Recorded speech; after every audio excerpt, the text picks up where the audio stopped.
My grandpa is 83 years old and shows me after living a full life and going through the aging process, human qualities are still evident. I went to Illinois Institute of Technology and worked on a electrical engineering degree, got a master's degree in electrical engineering. My grandpa was diagnosed with Alzheimer's disease 6 years ago. Even though he has trouble remembering short-term things, he still has an unbelievable amount of knowledge about his life and his complicated job as an electrical engineer. With his decreasing health, he still exemplifies a human because he shows aspects of intelligence, love, and emotion. And it was with an electric motor repair service, and I got involved in that, and I learned that business so well that the guy went out of business, and I took it over, and we changed the storeroom in our garage into an electric shop. These are little refrigerator motors, all the way up to big 3-phase engines. I know you have trouble with your memory. Can you tell me about that and how that affects you in your daily life? I don't remember. No, that's a joke. The powerful amount of intelligence the human brain is capable of is sometimes put to bad use. Unlike how my grandpa used his mechanical intellect to make a living and support his family, scientists in 1945 used theirs to create an atomic bomb that completely destroyed an entire city. Rob Hazen is a husband and a father of 2. He currently works for a pharmaceutical company, but has had quite a past. He shows how an average man has the ability to sacrifice, calculate, and make decisions in a split second. I went to college at West Point, and it was a military school. So it was, again, it was very strict, a lot of rules to follow, but I enjoyed it. I was in Desert Storm and Desert Shield, the Iraq War.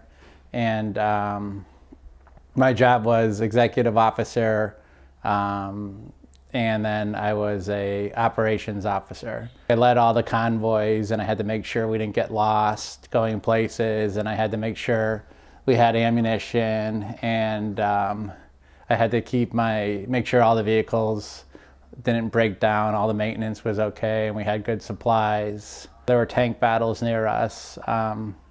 And there was a lot of shooting. A lot of the time we were, driving through after we shot, so we saw a lot of vehicles and people destroyed.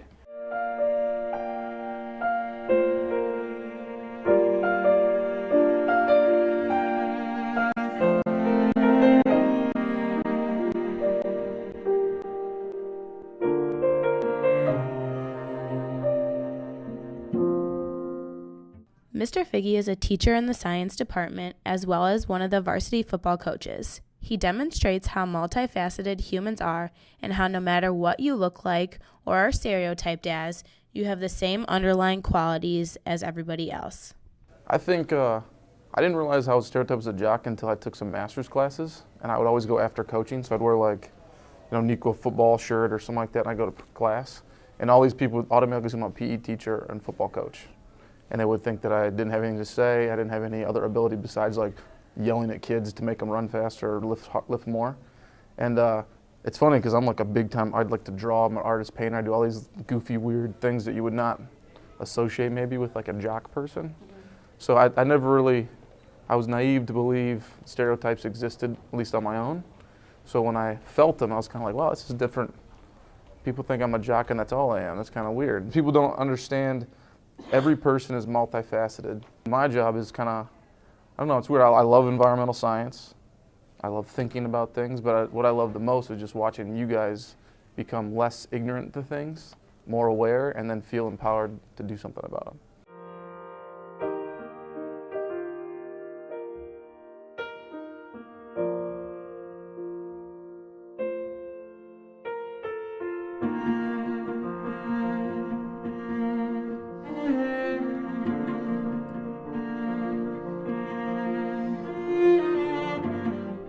Madhavi Samala was born in India and moved to America with her parents at a young age.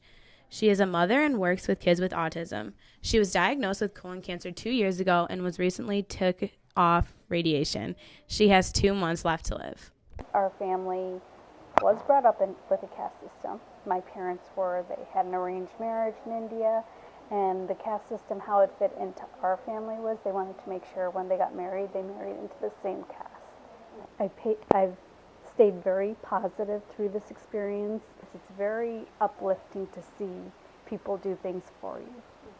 At first it was very devastating, but you know, there's a purpose for all of us, and there's a reason that I got cancer, and it's been a long journey, but the family and friends have helped. This morning, the Sandy Hook Elementary School was full of kids concerned about Christmas. And then at 9:40 a.m., shots rang out. All units, the individual that I have on the phone is continuing to hear what he believes to be done.